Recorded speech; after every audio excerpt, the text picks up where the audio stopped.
एक गाना की रचना हुई जब मैं बनगांव ले जगरभाटा ड्यूटी जाता हूँ तो इसने अंधा घर में देखे एकदम गरीब नीनाथ तो रोडे रचना कर रहे गाना के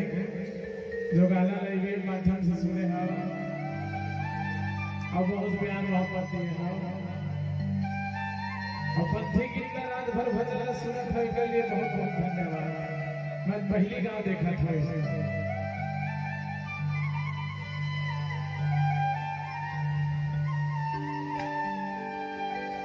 तो एक गरीब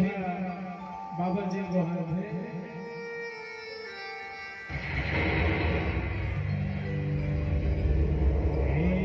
बाबा कब आवे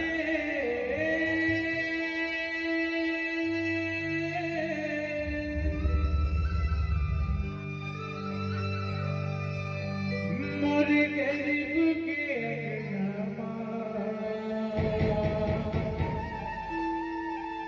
मोरे गरीब की कुटिया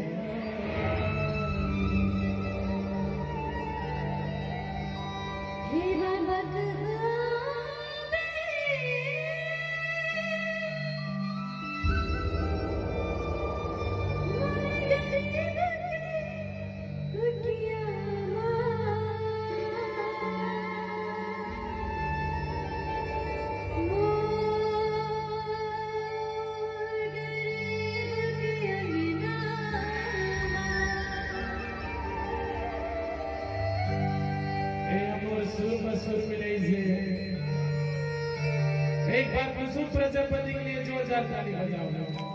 काबा हमारा जो सुर बंधा है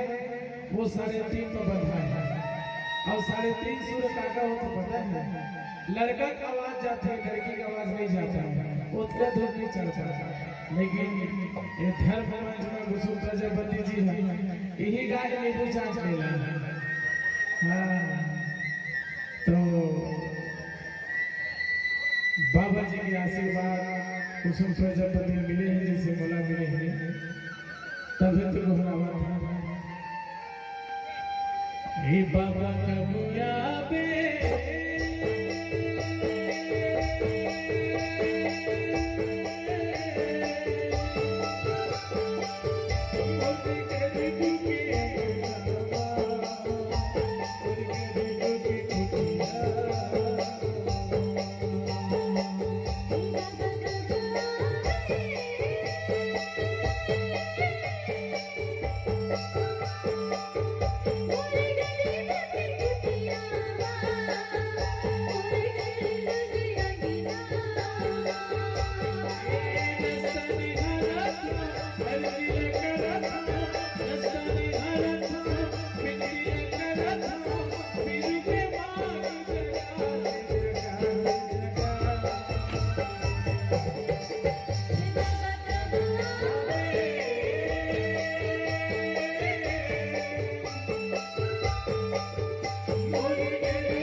जलाए